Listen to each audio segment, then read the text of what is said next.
All right, folks. Howdy. Thank you all for coming to the Texas Public Policy Foundation Parental Empowerment Tour, San Antonio, Universal City, here in lovely Olympia Hills. My name is Rafa Behar. I am Director of Outreach for the Texas Public Policy Foundation. We are going around doing this tour of parental empowerment. Is obviously a very important issue for all of us here in Texas and also across the nation, right? I mean, it's really what triggered what happened in the state of Virginia with the election of Governor Youngkin. And there's no question that a lot of us are concerned of what's happening in education, in the teaching of our kids, and the just fundamental degradation, right, deterioration of, in many cases, not all, but in many cases, between, the relationship between parents and teachers, what the roles are, and there is just a fundamental lack in quality, in transparency, and in respect, and then and ultimately choice, right? And so this is a theme that you'll see being carried out through our discussion for parental empowerment, and as we move into the next Texas legislative session. Texas has 6.3 million students. 80% attend school districts, and the remaining 20% are in charter, home, and private schools. And 60% of our students are behind, and then obviously we all need them to catch up. In the discussion today, we're going to have some great panelists, some great speakers, all experts in their fields, and they're going to impart with us what they've been doing in this field, and then we also welcome you to, if you want to post on social media, you could do that by doing a hashtag at TPPF, and also use the hashtags at TexLeg, and also hashtag Parents Matter. So with that, we're going to be going into the program, but before we start, I want to recognize State Representative Steve Allison. Thank you, sir, for coming and being part of the discussion with us. And let's go ahead, before we start, let's give praise to God, right? So that way we can start enjoying our meal and we can go into the discussion. So, dear Lord, thank you for the bounty that we're about to receive, and dropping the microphone and not killing anybody.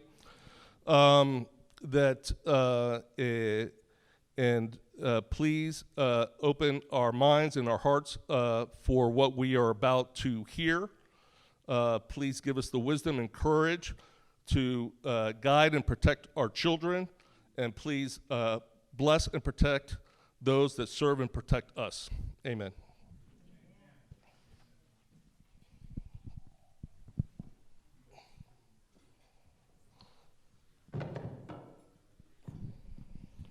Okay, so with that, let me bring up a couple of initial speakers, and that would be Mr.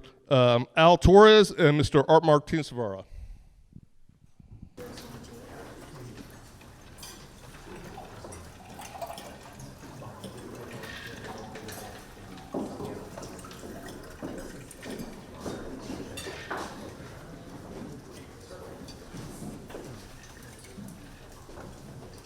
Okay. Al Torres is the State Director of Convention of States. He attended University in Puerto Rico. He's a United States Navy veteran, spent 25 years with the CIA. He is the Deputy Voter Registrar for Precinct 107. He has twice attended the Texas GOP State Convention, and as both a delegate and an alternate. And him and his wife, Rhonda, live in New Braunfels. And then we also have Mr. Art Martinez-Zavara. He's a prominent attorney here in San Antonio, a really good friend and colleague of mine, and he has his law firm, the Martinez Devada Law Firm. He's assistant general counsel at the Republican Party of Texas, city attorney at the city of Kingsbury. He's an adjunct professor at the business law of Our Lady of the Lake University, and former founder and mayor of the city of Van Army. And he is also helping out with Liberty for the Kids, which is a parental empowerment organization that just recently started up. So, Al, why don't we start with you? Why don't you tell us a little bit about what you're doing with Convention of States? Thank you. I appreciate it, Rafa. Thank you, TPPF, for allowing Convention of States to help in the effort here of educating and getting parents back in control of our schools and our children's education. Convention of States was actually organized and pulled together to put our government back on track. We decided to use Article 5 of the Constitution itself to help bring back our nation under the rules and principles that they were founded under. We're looking at three particular areas: the financial crisis, the spending crisis in Washington, D.C. We're looking at the overreach of the federal government and term limits. Those are the three primary areas we're looking at there, and that's at the national level. Over 5 million supporters, over 300,000 here in Texas, 28,000 which are veterans. So that's what we're doing at the national level. We're asking for that convention to happen because our founders allowed us to do that as part of the We the People thing, and that's what we're trying to do. But we're going local here in Texas as well, and that's where we intersect in this particular project with TPPF. We ask our volunteers to actually engage and become empowered citizens. And one of those areas we're working at is different coalitions within Convention of States here in Texas. We have one for veterans, and we've recently started one up for parents. We have an education Action for COS coalition, and some of you have the paper in front on your chairs. If you don't, there's extras in some of these empty chairs here. We talk about, we have some links on there for parents to get actually involved in bringing back education under control of the parents. We participated and helped some of the elections of getting conservative board members elected in Houston during the recent school board election back there, and that's what we're trying to do. We're engaging everybody to say, be involved, become advocates, be in control of our schools. It's important that you go to your school board meetings, take notes, read about it, study about it, get back to them. So I will pass it on to Rafa. Thank you. Thank you, Al. Thank you, Al. Mark, tell us about Liberty for the Kids, and it's an exciting new endeavor that you guys are launching. Hello, everybody. It's always great to come back to Bexar County. These days I've been traveling all over South Texas talking about school choice, so it's great to be home. Liberty for the Kids is a statewide grassroots organization. We're a 501c3. Our goal is to pass school choice legislation, preferably in the next legislative session. And I'm here to reach out to those of you who've come here today, clearly to show an interest in the issue, because we're recruiting grassroots volunteers to help us build a grassroots network. Our team, have participated in other such grassroots efforts, such as annexation reform, property tax reform, with much success. And so, again, as the representative knows here, sometimes things get stuck in committees, things get stuck in one chamber or the other, and we are trying to build our grassroots network that we can turn on, we can turn off, to help move the bill, help our legislators move the bill through the Texas Legislature this next session. So what does a grassroots volunteer do? You can do quite a bit. You can do very little. Depends on your talents and the time you have. You can maintain social media to keep awareness up, help identify others, help educate others. You can speak at other events, attend the clubs you already do, make sure it stays up on the agenda. But mainly we want to reach out and have this statewide network that we can activate when the legislation does hit the session. As Rafa said, I'm from Van Army. I'm a father of 2 young children. In many places in Bexar County, we only have one educational option, which is public school or homeschool, if you can afford it and have the time to do it. We have no charter schools in the south, that far south. We don't have any private schools, or you're fighting an hour and a half traffic each way. And so, we like to focus on our constitutional purpose for public education. So if you look at our state constitution, it's very clear. It says, in order to ensure the liberty of the people, the state shall put out, I'm paraphrasing here because I'm forgetting the exact amount, but the state shall have a system of free public education. But the purpose of public education system is to ensure the liberty of the people. So for our next generation to continue to enjoy the freedoms we have, especially here in Texas and in America, we need to give educational opportunity to those children. We need to take the agendas out of public school and bring competition back to education, because every child's unique. Every child has unique educational needs, skills, and this monopoly that government has in many places of our state isn't serving the interests of our students or the constitutional purpose for which we have it. So with that, if you're interested, we do have flyers on the way out. We're libertyforthekids.org. Please consider being a grassroots volunteer. Again, it can be as little or as much time as you have available. And thank you for having me today. Thank you. So both Al and Art will be here throughout the lunch and afterwards. I encourage you to come and speak to them. They're both have great organizations doing tremendous work and are valuable partners with the Texas Public Policy Foundation. Thank you.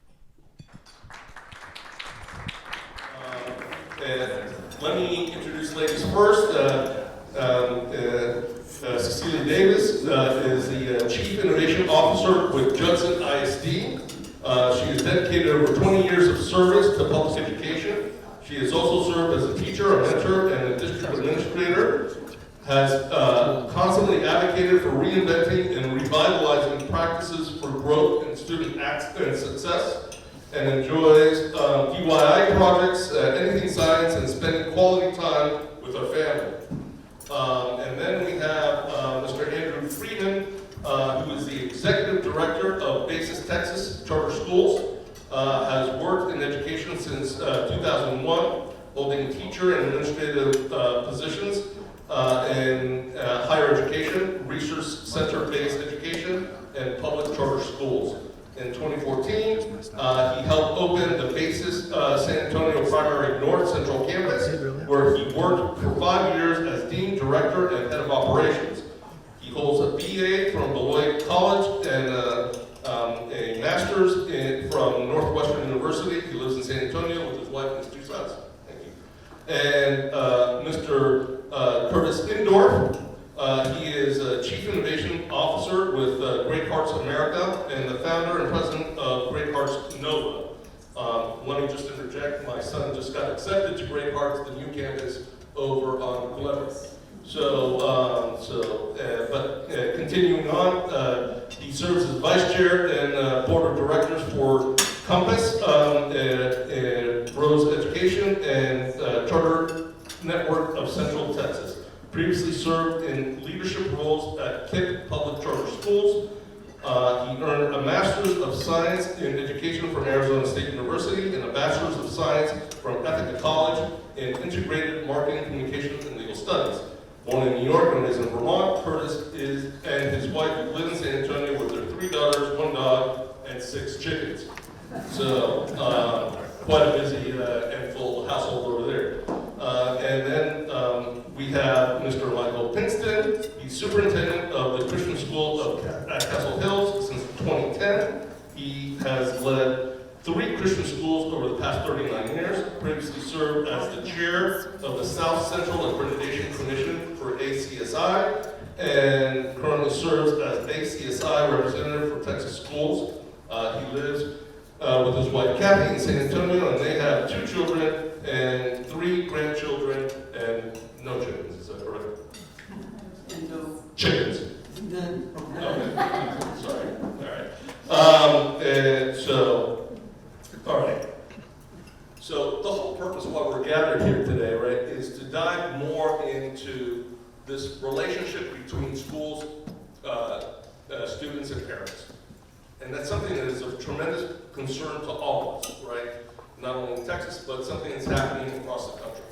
And what, we brought these distinguished panelists up here so that they can share with us what they're doing from their, specific vantage points on this relationship, right? This, you know, this interchange between schools, students, and parents, and you know, what are their respective roles. So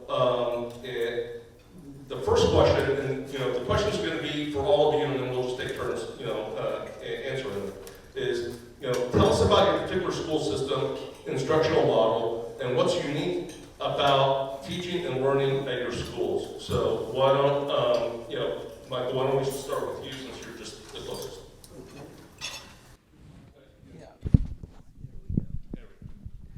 Well, I thank all of you for being here today and for taking part in this really important discussion. It is timely that we are all here today and in different ways from all different backgrounds, how important it is that we're all pulling in the same direction and making our influence felt. In terms of instructional model, and going back to the original point related to the role of parents in education, we say that the parent is the center of the school. In the modern school movement, there has been a huge emphasis, and rightly so with some benefits, on the child-centered environment. But historically, at the time of in American education, when we had a 99% literacy rate in America, today we have a functional literacy rate, depending on the region, state that you live in, but it can approach 30 and 35% in some areas. And so we say a school should be parent-centered in their approach to education, putting moms and dads specifically in the center place of the process. And that begins at, it doesn't sound like the classroom, but it is so important that this begins in marketing, it begins in admissions, it begins in how you onboard families into the school. You cannot create stellar education without engaged parents. And the partnership between church, home, and school, you know, in Ecclesiastes, it says a threefold cord is hard to break. And when there's a lot of ways to illustrate that scripture in different venues in life, but no place as good or better than education. And when the tie between parents and school as two strands in that threefold cord becomes genuine, deeply held to, deferred to, prioritized, then that is the beginning. It's the first base in building a solid academic educational experience for boys and girls who need something that's missing. There's a hole, there's a vacuum in our culture, and it is the parent hole. Many times we have made schools drop-off zones where kids drive up and off-board and in buses, or very, very few walk to school in the world we live in today. And it's like we're the professionals. We'll take it from here, call you if we need you. And so, although this doesn't sound like educational philosophy, it is foundational to the idea about how you overcome some of the missing ingredients when you have the strength of those three entities working together for the good of a child's education. Then, you know, I could talk about STEM, I could talk about writing across the curriculum, I could talk about 60 college credits in our early college academy or our leadership academy in the high school. But I'm just telling you that success in education begins with moms and dads. Absolutely, and we'll get to all those other points, Michael. So, Ceci, why don't you tell us a little bit about, you know, what you're doing over at Judson? Sure. Thank you all very much for allowing Judson to partake in this engagement tonight. At Judson ISD, we're focused on empowering our families and our communities because we know that things after COVID are a little bit different. And we know that the needs of the students are different, and we need to differentiate for every child. Saying that is easy, doing so is a little bit harder. So recently in January, we launched an Office of Innovation working together with Texas Education Agency and the System of Great Schools. And we launched Listen and Learn tours across our district. And the focus of the Listen and Learn tour is to engage our community and to really think about what it is that we want to do for our children, what it is that we want to do for our parents and our families that they value. We can offer what we would like to offer, but if it's not what is best fit for students, and if it's not what the families are wanting for their children, the programs, the academic programs, the enrichment programs, the co-curricular programs, then we're heading down the wrong path. And so that's one of the things that we're doing differently in Judson ISD. We want to be able to individualize. We want to be able to provide choice. We recently made the shift to becoming an open enrollment school district and to allowing school of choice within our school system. So parents no longer have to attend the campus that is closest to them. They have the choice of attending a campus that is best fit for them, a campus that may focus on STEM, or a campus that may focus on fine arts, or a campus, different things, whatever they feel is best for their student. And so that's something that we're doing differently because we know that we need to compete against all of the different choices that parents have. But we also want to honor that, and we want to be able to provide various choices for students. Strongly believe in what you said, that parents are critical in helping educate children. We are partners with them. We invite them to our schools, and we have to really rethink our current model to be able to help our children succeed and be able to help them compete in this world academically, emotionally, in every aspect. So that's what we're doing, Judson. Thank you, Ceci, and certainly here in San Antonio, Judson is a leader in that innovation among public schools. Andrew, do you want to speak a little bit about what you all do at BASIS? Yeah, absolutely. And I think I was looking at your full roster of questions, and I'm going to keep coming back to a theme that I think is important for everybody to get their arms around as they're trying to understand the way that public charter schools fit into the educational ecosystem here in Texas. And that core thing that I want to dial into is mission.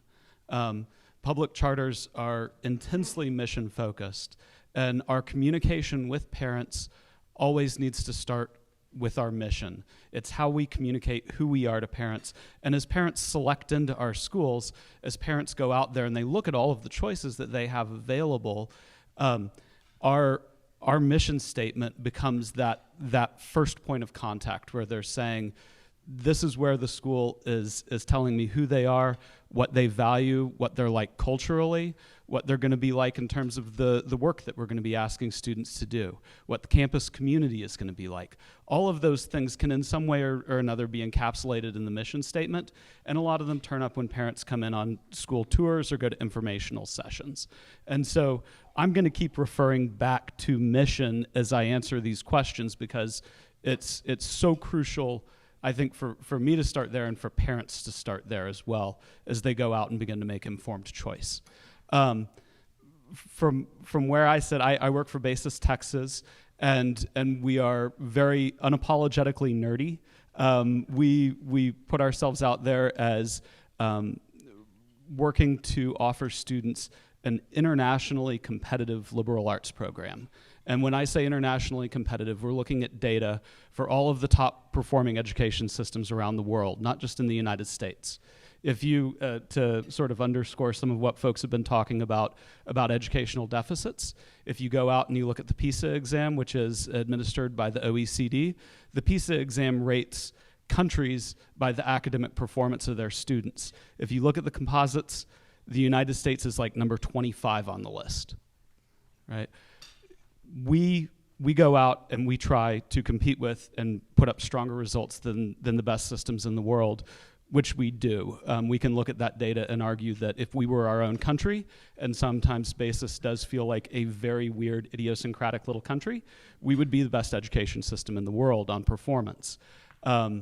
And so we're very unapologetically academically rigorous and work focused. We're going to ask students to work hard, to be accountable, and as part of that, as kids go in and encounter hard work, we don't have, like portals where parents can go on and cyber stalk their kids' grades, right? When we put that emphasis on the child's autonomy and ability to learn, that asks a lot more of us as parents as well. We have to step in and become involved in that process, which is not easy. I'm in my 5th year as a basis parent as well, and I can tell you it's a challenge every year by design, and I'm glad that it's there because I'm an active participant in my child's academic life.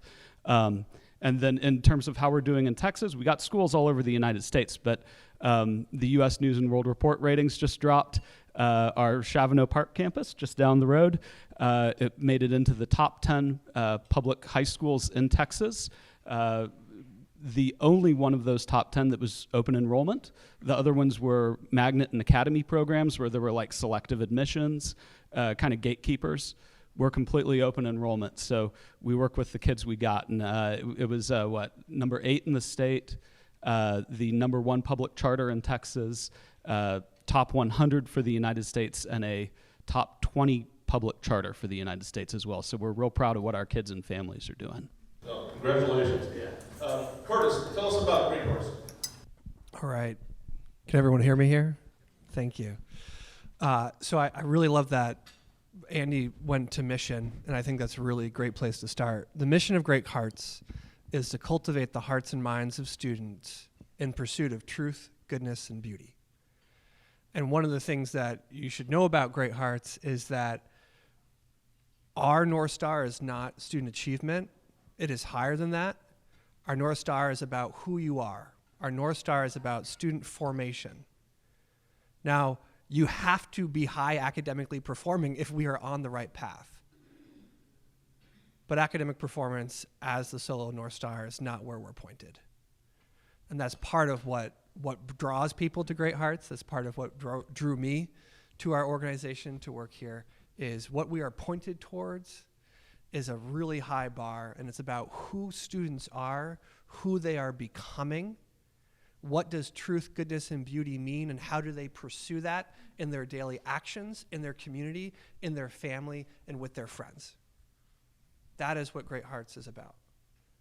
Another part of the Great Hearts organization is that we're a classical liberal arts institution. Great Hearts is the largest brick and mortar classical school system in the United States. We serve over 20,000 students across Texas and Arizona, 8,000 here in Texas. And a classical liberal arts education invites students into the story and conversation that has been happening over the past 3,000 years. The story and conversation that has shaped American democracy, that has shaped the cultures and the traditions and the practices that we all live in. Like fish, we're swimming in water. Well, what has created that water? That conversation over the past 3,000 years, those philosophies are part of the ecosystem that we live in. And so we invite students into that, to engage in those texts, to debate and have conversation with their peers with those ideas, and to practice through a pedagogy of reading, using evidence, speaking, and then listening and changing your mind based on what other people say. Some might say that's a lost art. I say that's part of being a kid. We got to learn it, and we need to get better at that practice and that skill. Last thing, Great Hearts started as brick and mortar public charter schools. Last year, we launched an online school, Great Hearts Online. We serve over 1,000 students across 2 states, and it's one of the highest performing online schools in the state, if not the highest performing, and we're pulling in parents into that partnership as part of that work, which is something we really love. And then third, we also have micro schools, which are small pod, cottage, wraparound communities. So part of our work to meet parents where they're at, to give them the options they're looking for, is to not only have a model and a curriculum that speaks to their heart and soul, but it's also to have different models, different ways of engaging that match their individual student needs, that matches what those parents and families are looking for, that also matches geographics and where they live. If a Great Hearts brick and mortar school is not near you, that's fine. Sign up and join Great Hearts Online or build a micro school in your town. So we want to get into that partnership with parents and communities. Great, thank you for that explanation. Moving right along, so I mean, there's no doubt that there's a lot of anxiety in Texas families about what schools are teaching their kids, right? And you know, and those of us that have been around and that we see, we know that it's difficult for the government or the legislature to mandate best practices in this field, and that best practices really come from y'all, right? From the visionary leaders that are in the field, so they can have a healthy and strong relationship with the families, right? Because again, it's a joint effort. Now, how do your schools communicate with families specifically, and how do you help them understand what their kids are learning and why they're learning it? Michael, why don't we come back to you? Again, how you communicate is more important on the front end than it is in the middle of the stream or when you're on to the other side. And so we onboard families very well in introducing them to a Christian school philosophy of education and the practical steps about how we go about teaching. We let them know what we're not about. We're not about teaching critical race theory. We're about teaching critical grace theory. We redefine the modern conversations going on about racism with kids. And we let parents know that we're a very multicultural school and that we definitely teach a principle called kingdom diversity, and that we show Jesus loves the little children, all the children of the world, red and yellow, black and white. And we define three, I won't go into those biblical principles that elevate our view of all peoples and our ability to engage, relate, and to define relationships. We talk about social justice. We talk about the 1611 project and how our focus is on the traditional Christian view and foundations of America. And we don't whitewash the areas where our country has been weak or had failures, but we build on the foundation that made this country what it is. We're interested in producing patriots and people who believe in a subset of traditional values that go into the making of great families, great church members, great community leaders. And from that patch of dirt over there, our intention is to change the world. Related to what we do teach, we talk about the foundations of education and the parents' role and partnership in that, as I previously discussed. We talk about the place of leadership, servant leadership, it being central to our view of what education should be about. We're developing tomorrow's servant leaders today. As I sit here today, that's going on up and down the hallways and in athletics and in the arts, in the Leadership Academy. Everything beats to that. Philippians 2:5 said, have this attitude in you that was in Christ Jesus. So in closing, we push 5 attitudes that eventually elevate the altitude of boys and girls and teenagers and prepare them to live productively and to make a difference in the world. The first is ultimate authority, who's large and in charge in your life. We call that the right king. It's alliterated because I'm a little preacher kind of guy, not just a superintendent. And so everything has to start with our right king. Second, respect, the powerful principle of honor.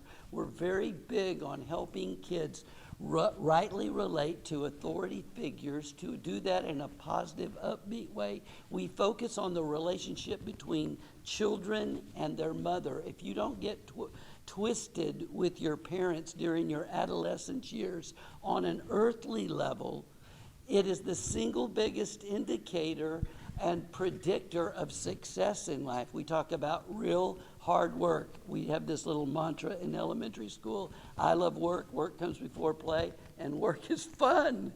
And you know, the Protestant Christian work ethic, and the idea that we're not playing at our work and working at our play, like is going on around the world that we're living in.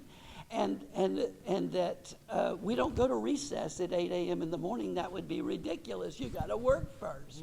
And fourth, responsibility. Every student on the campus has a job. I'll be out in the Friday afternoon with middle school boys in their PE class pulling weeds. I don't need them to pull weeds. I have landscaping people to do that. But every student on the campus has a job. And every student's parent makes a commitment to have jobs at home. Without responsibility, you can't have a healthy identity. And then last, it doesn't sound like school leadership or love, but it's love. You know, but that doesn't start with R, so we say real love. God's kind of love. Agape love. People don't care how much you know till they know how much you care. And so those 5 values give kids a grip on being a servant leader. It creates a culture, like I said, that those 5 attitudes eventually elevate the altitude of those children. And we begin doing that, intentionally developing servant leaders beginning in kindergarten. That's great. And just let me say, I really like the part where you teach the kids about the song "Jesus Love the Little Children." That's a song that I particularly sing to my son every night. So that's great. Ceci, tell us about how you handle transparency over at Judson ISD. Well, we begin onboarding parents as early as when their children are 3 years old. This year, we launched pre-K3 across all of our 20 elementary schools. And in order to do that, we needed to have communication with parents early on as to how best prepare their students.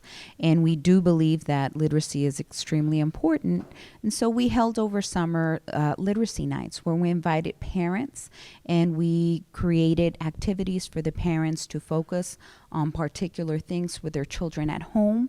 We give parents all of the resources that they need so that for those parents who may not have the resources to assist their students, we want to be able to provide that for all of our parents. And so we begin with pre-K3, and as we matriculate the students through high school, we continue to engage them. Every school offers something different, so we focus on choice, but we engage in a lot of parent evenings, parent engagement nights. We invite our parents to come in. In fact, right before this event this morning, we just had a parent volunteer breakfast because we're so thankful for all of the parents that take their time to come in and work with our administrators. Our administrators are very accessible, and we invite everybody to participate in what it is that is of their interest, what it is that they value. So we engage our parents in a variety of ways. But a lot of that focuses on their choice. And so I know that for high school, for example, we offer the 3 different types of college and career readiness school models at each of our 3 high schools, comprehensive high schools. And what we do is we don't just focus on academics. We know that that's extremely important. But I think that the social emotional aspect for every child is just equally important as well. And so part of that does begin at home, and we invite our parents to be a part of that. So all of those activities and engagement participation begins with parent involvement. And so it's not just for the student, it's for the student and parent to engage. And we help work through that with each of our parents. Yeah.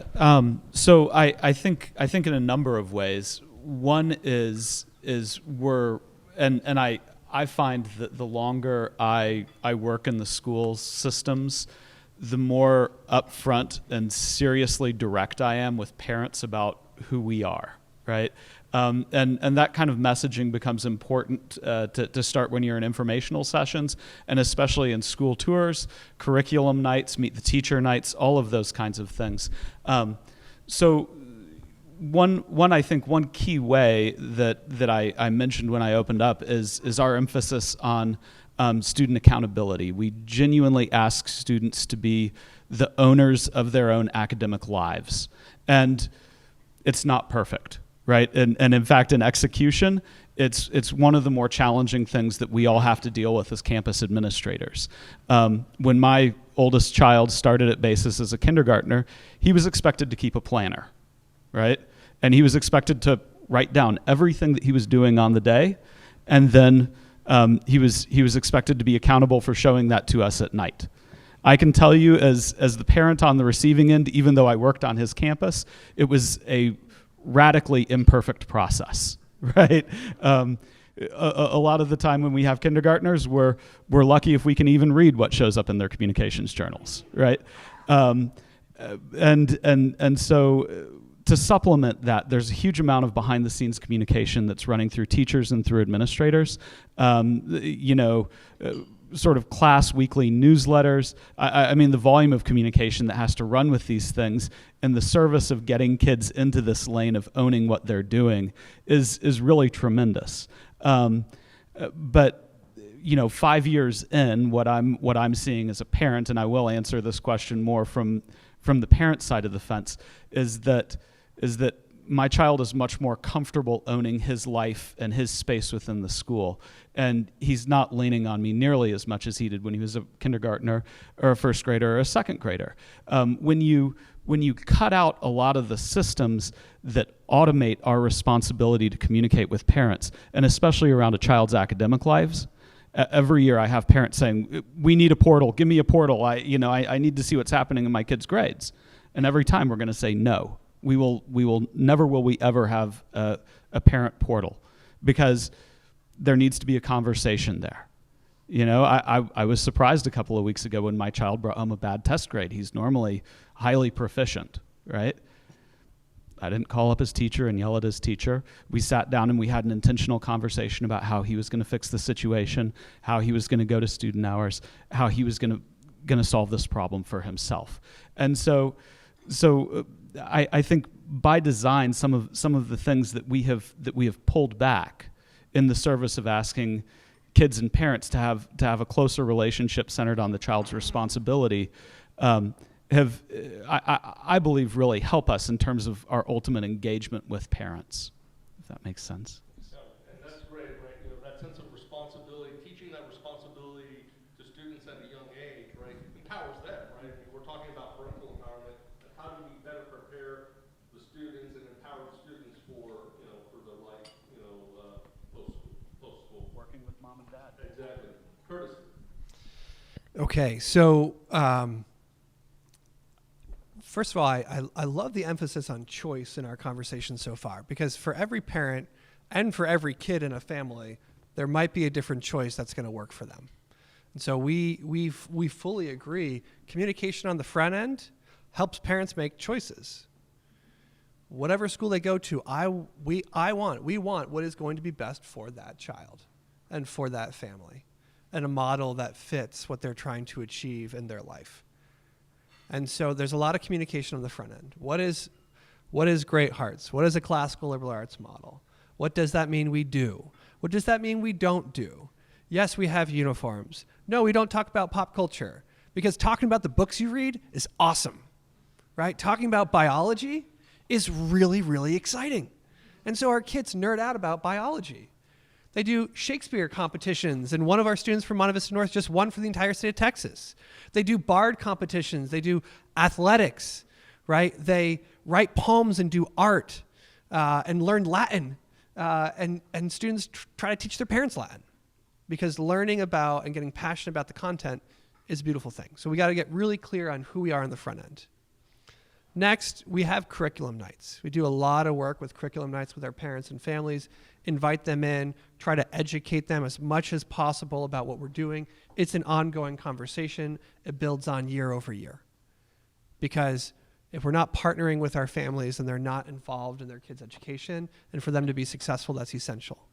With our online school, parents say that they talk to their teacher more in a week than they would in a brick and mortar school over an entire year.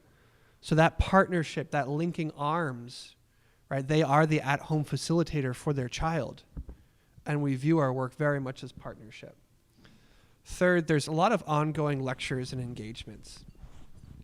We have some executive directors on our team or headmasters who will have, parent lectures. We'll bring in experts to talk about, art and poetry in the classical tradition, or the Black intellectual tradition in classical education, or a specific era or time period. So we do a lot of lectures and engagements at schools, online, remotely, to continue to educate our families and parents in the ecosystem that we're creating.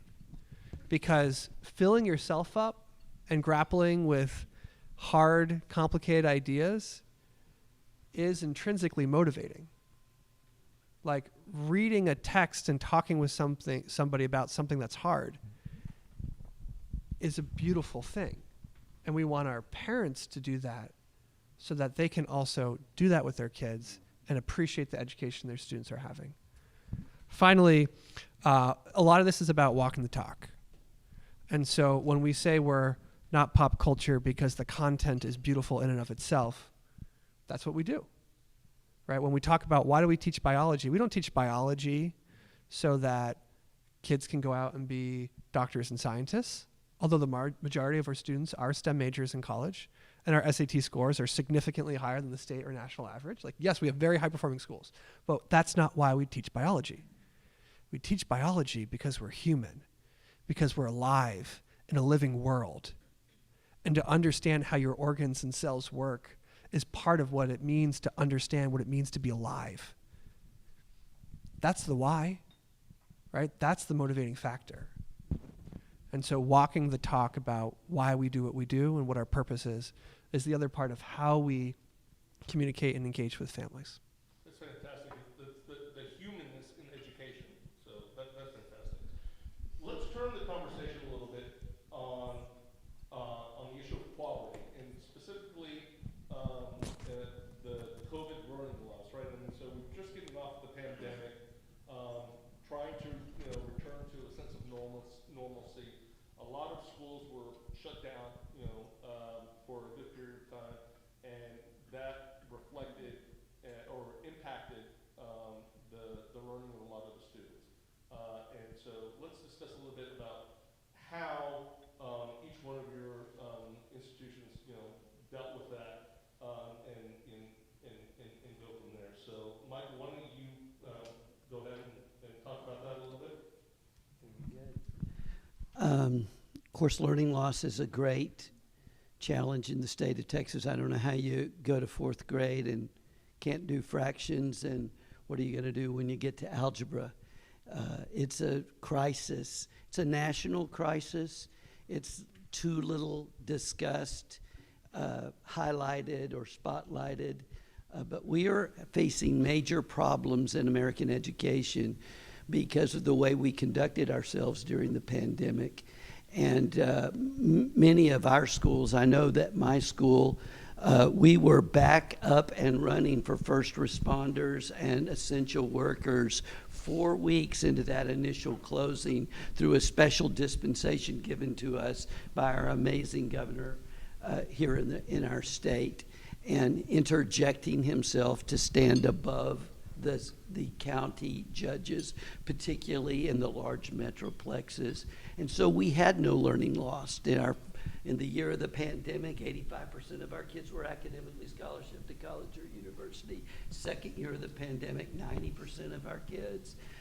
These kids did not lose ground. Now on admissions, that's another thing, because we have our arms open wide to bring in kids, to give them an opportunity. 45 of the poorest kids in the city, 40% of our student body constituency, lower middle income.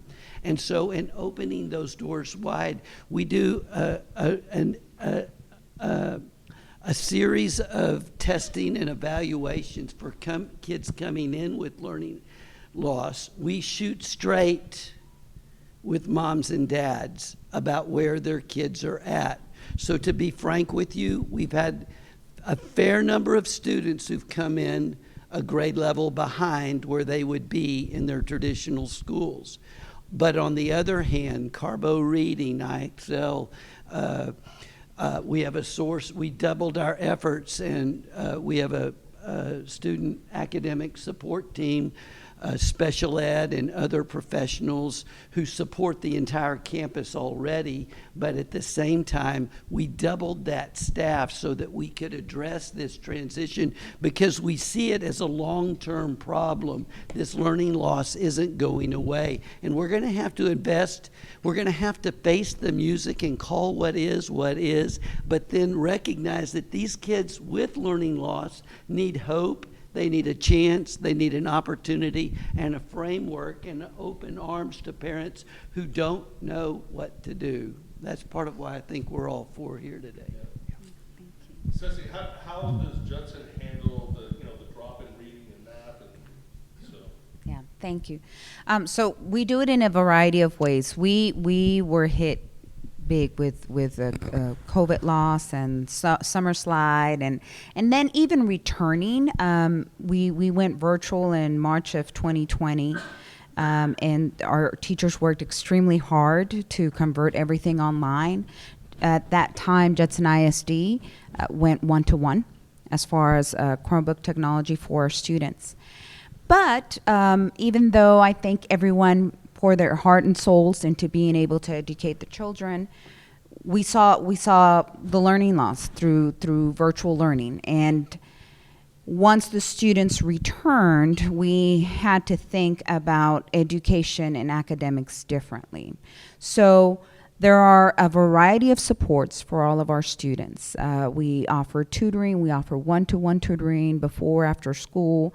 We ensure that the students are engaged. We make sure that every child, regardless of where they're at, they're met where they're at, both academically and with additional whole child approach.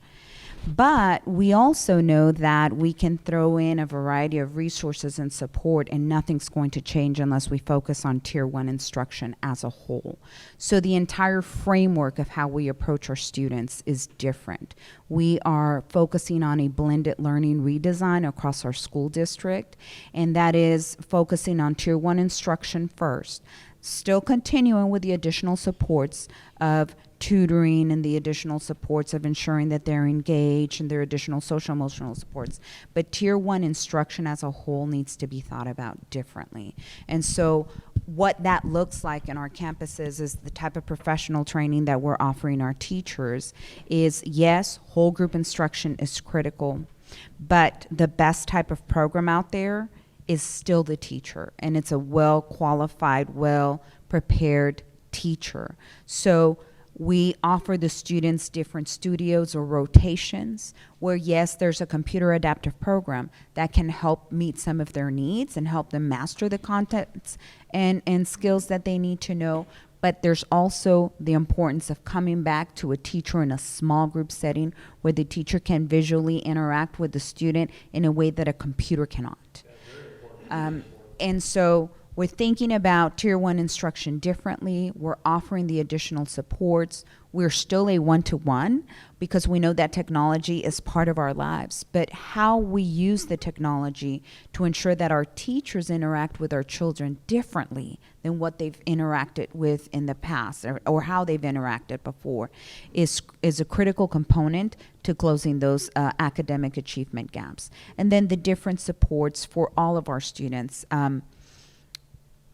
In a public school system, everybody is a part. And so everybody has different needs, and so that blended learning approach is critical to meet the students where they are and then be able to move them forward and be able to prepare them for the best type of jobs that we don't even know are out there by the time that they graduate. So. Andrew, how did you guys experience learning loss, particularly with income students? So, yeah, I think everybody, regardless of where you are, has seen some degree of learning loss. We, as a little bit of a preface to it, I think we may have come through this a little bit easier than other schools. And the reason why I say that is, first off, when COVID started hitting and kids started getting pulled out of schools, we recognized, because we're very dialed into who our parents are, we have to know our parents very well. We knew that our parents would probably have a higher than average incident of wanting to have their kids learn at home. And so we knew we had to make a very, very fast pivot to stand up resources to be able to do online instruction. And I was, even I, coming from having done operations for Basis for as long as I did, I was kind of surprised by how quickly we got the resources out to the families that needed it. And so as a result of that, earlier this year, TEA came to us and said that we did one of a very small cluster of the best online programs that were done during COVID. And we sat down and kind of unpacked a lot of what we'd done in terms of our work with parents and our kids on those online programs. But to answer the learning loss question, I think, and this is a point that Commissioner Morath has made on a number of occasions, when you see really, really hard learning loss, and you see that a kid is all the way down here and you want to get him up here by the end of the year, there are a couple of ways to do that. And one of the ways is to ramp the sort of the rigor of the instruction. And our system is already designed to do that. Even during non-COVID times, that was essential to the identity of who we are, is that we're going to really put our foot on the floor in terms of the intensity of the instruction. Now, how that plays out with the group of kids who's coming in, kindergartners, first graders are in a tremendously tough spot right now.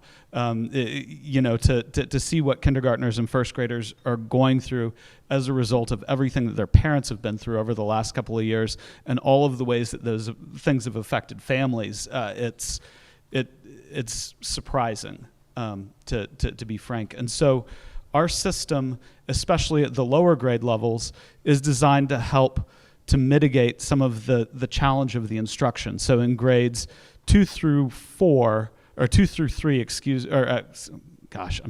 in grades K through 3, we operate on a 2-teacher model per classroom. So every group of kids is going to have a learning expert teacher.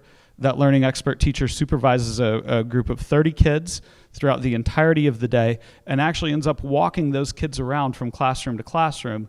The classrooms are held down by a subject expert teacher. So the learning expert teacher is dialed into the kids, what their specific learning needs are, while the subject expert teacher is somebody who may have a degree in math or science or English or history.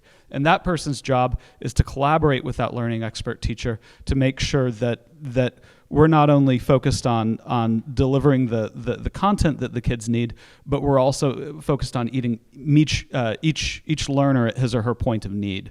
And that's crucial. So if you go through our schools, one thing you'll constantly see is pullouts. Yeah. And I really like that concept of double teaming, Yep. basically double teaming students Yeah. in a positive way, right? For their Right. education.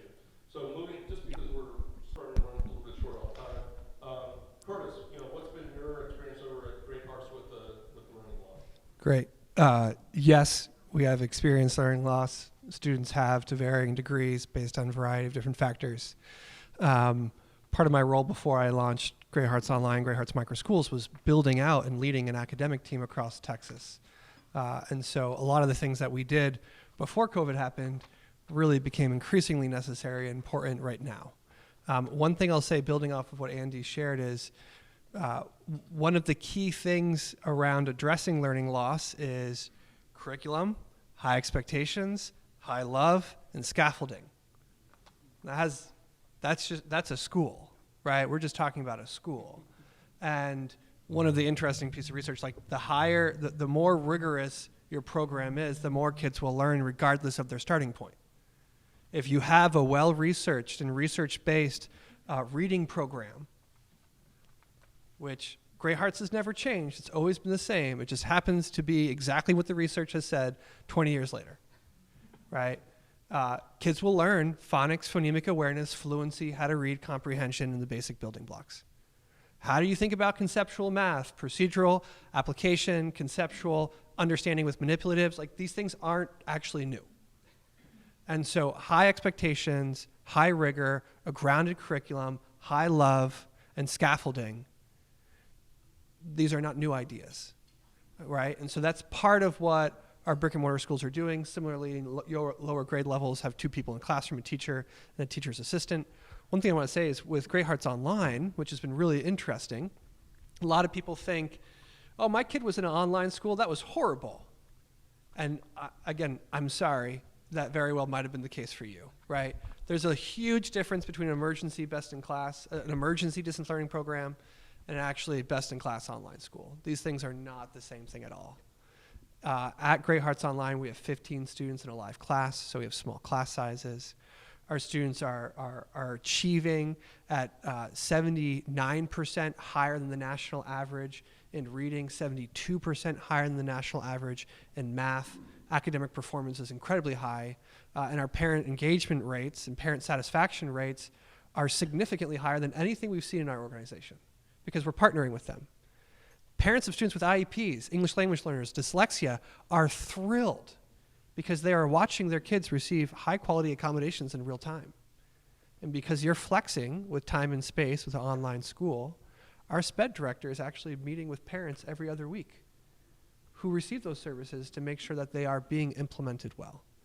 So there are other things that we're doing, other models we're building that allow us to support and address learning loss in really flexible ways. And not just learning loss, but actually significant acceleration. So, those are some of the things we're up to. That's great.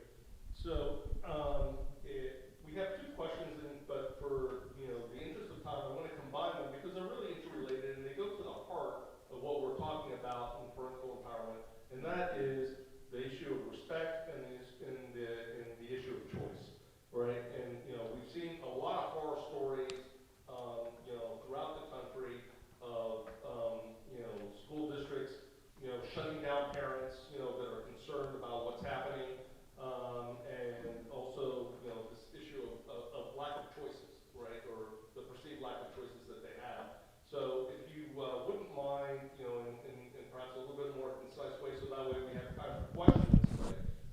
If you can, tackle both of those issues, the issue of respect and the issue of choice. Michael? I think the ultimate respect just comes from listening, having an open door policy, having an email hotline where parents can express concerns. When a parent has a concern, listening till they're finished talking, which sometimes takes a while, but it's worth it for people to feel that, again, that sense of respect, and you build a bridge, you gain trust. Doing surveys, fixing problems fast gives you credibility later to do bigger things like innovations or school improvement plans. And it's amazing what parents know, see, that in terms of blind spots. None of our schools are perfect schools. And so the willingness and the sense of trust that comes from when a core value or a day-to-day issue blind spot is identified and you fix problems quickly, trust builds and the relationship grows.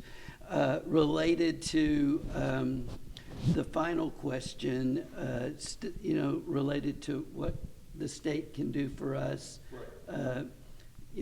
Thank you to our state legislators for largely staying out of our space in private education. And I mean that respectfully because it has allowed for innovation. It has allowed for the misunderstanding and the inaccuracies related to the church-state relationship for these schools to flourish. There's 150 schools under our care, and 143 of them are growing and thriving. And thanks to our state legislatures, fund parents with school choice, give parents the dollars to put their money where they want the more competition, that you facilitate, the greater innovation, the lower costs are going to come, and everybody gets better in an atmosphere of competition. So, there you go. Ceci. Repeat the question one more time. All right. So, in a very concise manner, if you can touch on the issues of respect for parents, right, and the issue of choice, and what you would like to see the legislature do or not do. Yeah. Okay. Yes. So, again, public school system's a little bit different. So at Judson ISD, we educate 24,000 students, and we deal with families from all different backgrounds. And for us, it is important to start thinking of education differently and start offering and inviting our parents to participate. Like I mentioned earlier, we did launch our Office of Innovation, and the very first thing we did, and we are continuing to do, is our Listen and Learn tours. We're inviting our parents to come in. We want to hear from our parents.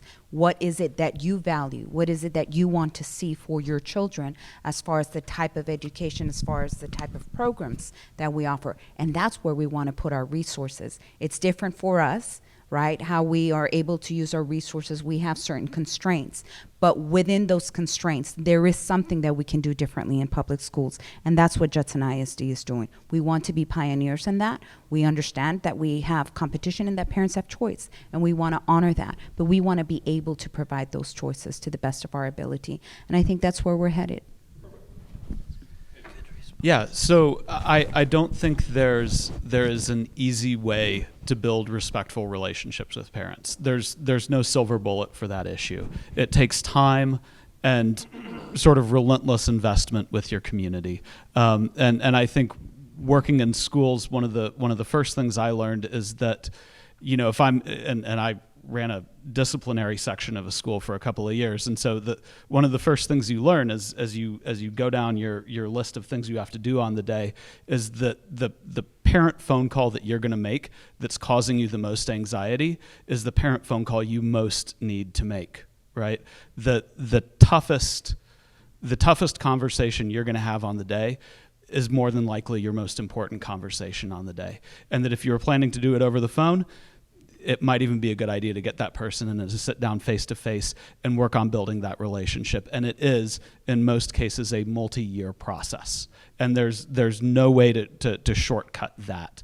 In terms of things that we've done, though, you know, my superintendent and I kind of called this out a couple of years ago that we would, you know, in terms of the way that charter boards are structured, they're appointed, and so.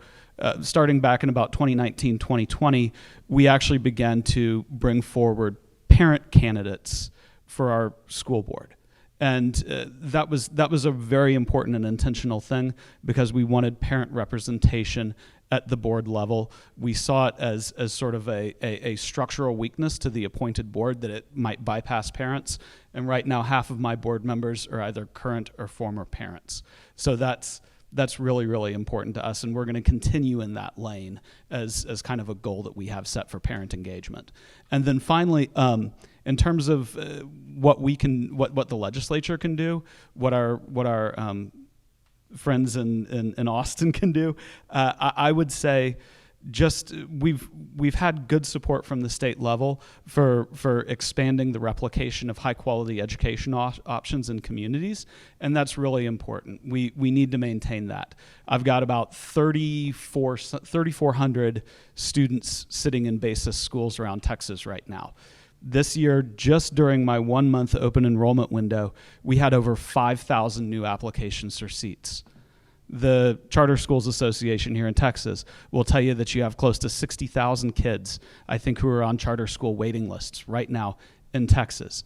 Families want the ability to have some sort of autonomy over where they send their kids. Support that choice. Support the ISDs that are doing open enrollment options. Now, open enrollment is huge, and hats off to the ISDs that are embracing that. Families need choice. Continue to support that, please. So with regards to respect, I think there's two really important pieces. Again, what's your mission? Cultivating the hearts and minds of students in pursuit of truth, goodness, and beauty. staying on mission and staying true to the promises that you're making to families is really important. And so part of respecting them is doing what we say we're going to do. The other part is listening, as everyone has shared here before, and engaging in conversation. I didn't launch Great Hearts Online because I was sitting in my office and thought that'd be fun. We did it because we were talking to parents and they said, you know what? This is actually more of what I want than anything else. We didn't build a micro school model because, again, it didn't have enough to do. Like, we built that option because families said, I love the online school, but I want a small community. How can we make that work? So we are listening. I am listening to parents and families. We are listening to parents and families, hearing their problems, their concerns, what's in their heart, what are their motivations, what are their desires, what are they yearning for their family. And then we're trying to build options that meet that need in alignment with the mission that we promise. In terms of policy in the larger public, thinking about choice is important, and I want to maybe reframe from school choice to parent choice, because that actually broadens the conversation quite a bit. School choice already defines a box that you're in. Parent choice opens that up to parents and families to make choices for different reasons in different ways. We're in a massively changing educational ecosystem right now. Parent demand has varied in wild ways, from tripling in homeschool to unenrollment in ISDs to increasing in pods to homeschooling across the country, spending $5 billion. Technology investment and acceptance is at a completely different rate than it ever was before, and it's going to fundamentally shape society and education. Talent. What does it take to recruit talent, to retain talent? The great talent resignation. How do you tap into those things at play? Again, massive changes across the entire globe. And then finally, global work expectations. Do you work in person? Is it hybrid? Is it okay if you go live near your parents and families, and can you keep your job in the city? Yes. And if that is not happening, then people leave and they find something else. So we're in the middle of a massive structural societal change right now. And part of what I hope our public leaders and officials do is recognize that and think about, how do we build for 10, 20, 30 years out, not just to maintain the status quo of tomorrow or of today. And so part of that is thinking about, is it school choice? Is it parent choice? What will education look like in 20 years and 30 years? What's the policy needed today to get to that better tomorrow, to keep Texas strong and competitive and healthy for generations and generations to come? Great, thank you so much. I know that we've had a very full discussion with all of you, and I'd like to ask the indulgement of the audience if I know that we're at time, but if we can extend another 5 minutes or so, and we want to open it up to questions for y'all and see if you have any questions for the panelists. Any questions? No questions, we're all good.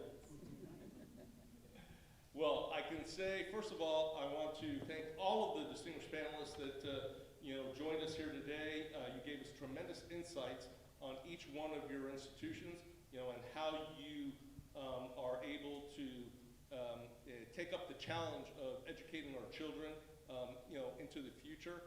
And I also like to thank all the audience members for coming and joining us and participating with us. So, and before I leave, before we all leave, I'd like to say that if you want to get more involved with what we're doing over at Texas Public Policy Foundation, you can go check us out online, or you can go to keeptexastexan.org, which is also part of our site, and you can get involved and you can find out how to better contact your legislators and follow up on the issues and all those sorts of things. So with that, I want to thank all of you so much for gracing us with your time and your interest in this very important subject of parental empowerment. So thank you. A round of applause for our panelists.